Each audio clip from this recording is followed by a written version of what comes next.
당신의 믿음을 역사하게 하는 법. 2장. 당신은 이미 믿음을 가지고 있다. 새로운 피조물에 대한 계시들인 서신서를 살펴보면 성령님께서 그리스도인들에게 하나님을 믿는 믿음을 가지라고 명확하게 제시하는 대목을 결코 발견할 수 없습니다. 그 이유는 아주 단순합니다. 의인은 믿음으로 말미암아 살기 때문입니다.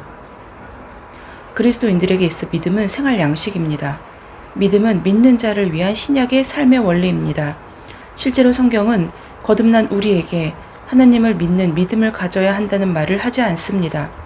왜냐하면 우리의 삶은 바로 믿음으로 말미암은 것이기 때문입니다. 성경에 따르면 하나님은 이미 모든 사람에게 일정 분량의 믿음을 나눠주셨습니다. 다시 말해 그리스도인인 당신은 이미 믿음을 가지고 있다는 말입니다. 마태복음과 마가복음과 누가복음에서 우리 주 예수님께서 주변에 있는 사람들에게 계속해서 하나님을 믿는 믿음을 가지라고 독려하는 까닭은 당시 예수님의 말을 듣는 대상들이 아직 거듭나지 않은 자들이었기 때문입니다. 거듭났다면 당신은 믿음을 가지고 있습니다. 하나님은 그리스도의 몸 안에 있는 우리 각자에게 일정 분량의 믿음을 주셨습니다. 내가 단순히 분량의 믿음이라 하지 않고 일정 분량의 믿음이라고 말한 것에 주목하십시오. 모든 그리스도인이 믿음을 가지고 있습니다. 우리는 무엇이든지 받는데 필요로 하는 정확한 분량의 믿음을 가지고 있으며 그 믿음으로 우리 삶 가운데 무엇이라도 변화시킬 수 있습니다. 당신이 할 일은 오직 당신의 믿음의 분량을 성장시키는 일입니다. 믿음은 작은 분량으로 당신에게 주어진다. 앞서 말했듯이 당신은 거듭날 때 믿음을 가지고 있습니다. 하나님은 당신의 영 안에 일정 분량의 믿음을 전이하십니다. 그러나 당신에게 주어진 그 분량은 작습니다. 하나님은 당신에게 큰 믿음을 주시지 않고 당신이 성장시킬 수 있는 적은 믿음을 주십니다. 당신의 믿음을 강하게 세우는 것은 당신 책임입니다. 성경은 약한 믿음, 적은 믿음, 큰 믿음, 강한 믿음에 대해 말씀합니다. 나는 이 책의 6장과 7장에서 그 믿음들에 대해 더 자세히 다룰 예정이지만 지금 당신이 주목했으면 하는 핵심은 당신은 이미 믿음, 하나님과 같은 종류의 믿음을 가지고 있으며 처음에는 작게 주어진다는 사실입니다. 당신은 이렇게 말할지 모릅니다. 오, 이제 제 믿음이 왜 역사하지 않는지를 발견했어요. 그건 하나님께서 제게 주신 믿음이 너무 작았기 때문이에요. 당신이 그런 생각을 더 발전시키기 전에 예수님께서 마태복음 17장 20절에서 하신 말씀을 상기시켜 드리겠습니다. 진실로 내가 너에게 말하노니 너에게 겨자씨 하나할 만한 믿음이 있다면 너희가 이 산에게 말하여 여기서 저리로 옮겨져라 하면 옮겨질 것이요 또 너희에게 불가능한 일이 전혀 없을 것이니라. 다시 말해 하나님께서 당신에게 주셨던 작은 분량의 믿음을 가지고도 당신은 불가능한 것을 할 수 있어야 한다는 말입니다. 당신은 당신 안에 무엇이든지 할 수 있는 능력을 가지고 있습니다. 당신의 믿음을 역사하게 만들기만 한다면 당신은 삶의 환경의 변화를 일으키고 당신에게 적합하도록 통제할 수 있습니다.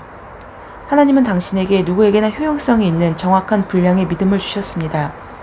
하나님은 그 누구에게도 예수님에게 주셨던 것보다 적은 믿음을 주시지 않았습니다. 우리는 모두 동일한 분량의 믿음을 받았지만 문제는 우리가 그 믿음을 가지고 무엇을 하느냐입니다. 당신은 이 세상에서 무엇이든 될 수 있습니다. 이 점을 이해하십시오. 당신은 당신의 삶을 통제할 수 있습니다. 당신의 운명은 다른 사람의 손에 있지 않습니다. 당신은 당신이 선택하는 곳에 어디든지 갈 수 있습니다. 당신은 당신이 갈망하는 모든 좋은 것을 가질 수 있습니다. 당신은 초자연적인 번영의 삶을 살 수 있으며 전천후 성공이 될 수 있습니다. 어떻게요? 당신의 믿음을 역사하게 함으로써입니다.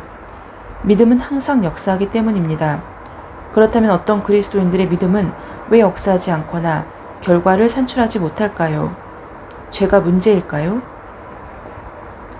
문제는 죄가 아니다. 어떤 사람들은 오늘날 그리스도의 몸에서 가장 큰 문제가 죄의 문제라고 생각합니다만 그것은 참이 아닙니다.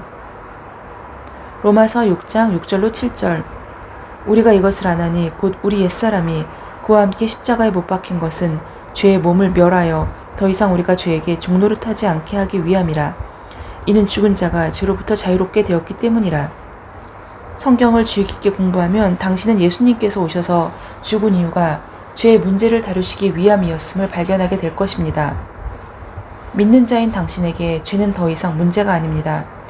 많은 그리스도인들은 삶의 부활은 죄의 문제를 끝내고 믿는 자를 생명의 새로움으로 안내하였습니다.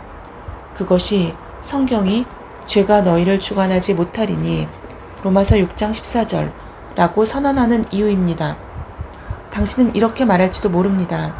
그러나 아무개는 자기가 그리스도인이라고 하면서 여전히 죄를 지어요. 그렇습니다. 그 사람은 여전히 죄를 지을 수도 있지만 문제는 그가 저지르고 있는 죄가 아니라 그의 무지함입니다. 마귀는 때때로 이것을 이용하려 합니다. 마귀는 이를 이용하여 하나님의 자녀들을 속이고 그들이 하나님으로부터 받지 못하는 이유가 그들이 저지른 죄 때문이라고 믿게 합니다. 마귀는 하나님의 자녀들로 하여금 죄 때문에 어떤 축복을 받지 못하는 것이라고 느끼게 합니다.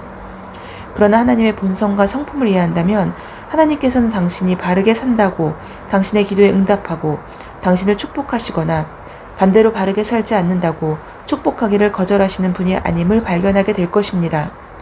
바르게 사는 것은 하나님의 모든 자녀의 갈망입니다.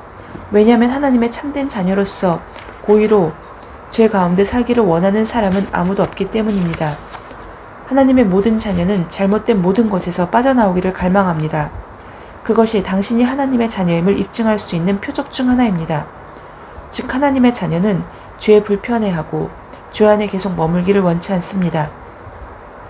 그것이 하나님께서 당신을 바라보실 때 당신의 불완전함을 보시지 않는 이유입니다. 하나님께서 보시기에는 당신은 거룩하고 흠이 없고 책망할 것이 없습니다. 골로새서 1장 21절로 22절. 당신은 항상 의롭거나 거룩하다고 느끼지 않을 수도 있지만 당신에 대한 하나님의 말씀의 진리는 그렇다고 말합니다. 당신의 문제는 죄가 아닙니다. 당신은 이 진리를 이해하고 그것을 당신의 사고방식으로 흡수시켜야만 합니다. 그렇지 않으면 당신의 믿음을 발전시켜 역사하게 하기 어려울 것입니다. 예수님께서 속죄 제물로 죽으신 것과 그분이 당신에게 사탄보다 우세한 새 생명을 주셨음을 이해할 때 죄는 과거의 것이 됩니다. 예수님이 당신의 과거와 현재 및 미래의 모든 죄와 잘못에 대한 책임을 지셨고 그 값을 온전히 치르셨습니다. 아멘. 오늘 당신은 이미 믿음을 가지고 있다 앞부분을 함께 나누었습니다. 믿음의 분량이라는 부분의 말씀이 나오는데요. 믿음의 분량, 우리에게 주어진 처음의 믿음의 분량은 작습니다. 그런데 여기서 중요한 것은 우리가 성장시킬 수 있는 믿음은 무한하다는 것입니다. 믿음을 성장시키기 위해서는 성경에 집중해서 그 성경을 읽고 그리고 성경을 연구하는 것, 그런 과정을 통해서 우리의 믿음을 키워나갈 수 있습니다. 그런데 작은 믿음이라 할지라도 그 믿음으로 우리는 산을 옮길 수도 있다고 말씀하십니다. 마태복음 17장 20절을 보면 진실로 내가 너희에게 말하노니 너희에게 겨자씨 한 알만한 믿음이 있다면 너희가 이 산에게 말하여 여기서 자리로 옮겨져라 하면 옮겨질 것이라고 말씀을 하십니다. 따라서 처음에 작은 믿음을 주셨다고 해서 그 작은 믿음이 우리에게 쓸모없는 믿음이라고 또 할 수는 없습니다. 또한 사람들마다 그 주시는 믿음의 분량이 다르다고도 말씀을 하셨습니다. 그리고 왜 이러한 믿음을 역사하지 못하게 하는 것인가? 그것은 죄의 문제가 아니라 결국에는 우리의 무지함 때문이라는 것입니다. 이 부분이 굉장히 중요한 부분이라고 생각이 드는데요. 우리는 하나님을 사랑하고 하나님을 경외하고 하나님을 찬양하면서도 하나님에 대해서 잘 알지 못합니다. 왜냐하면 성경을 읽지 않기 때문입니다. 따라서 우리가 나의 하나님을 알기 위해서는 반드시 성경을 읽어야 합니다. 이것이 바로 그 무지함에서 탈출하는 방법이라고 생각합니다. 무지함에서 탈출할 때, 우리가 하나님을 알아갈 때 그 사랑하는 여호와를 알게 될 때 아는 만큼 보인다는 말처럼 우리의 믿음의 분량은 점점 커져가고 우리가 그 믿음을 우리의 삶에서 역사시킬 수 있게 됩니다. 따라서 오늘 나에게 주어진 믿음의 분량이 얼마 정도일까? 그리고 우리가 하나님을 안다고 하면서 하나님을 얼마만큼 알고 있는 것일까?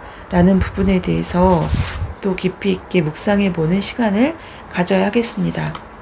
가장 마지막 부분에 중요한 말씀이 나오는데요. 예수님께서는 속죄 제물로 죽으셨습니다. 그리고 우리에게 이미 사탄보다 우세한 새 생명을 주셨습니다. 죄는 이미 과거의 것이 되었습니다.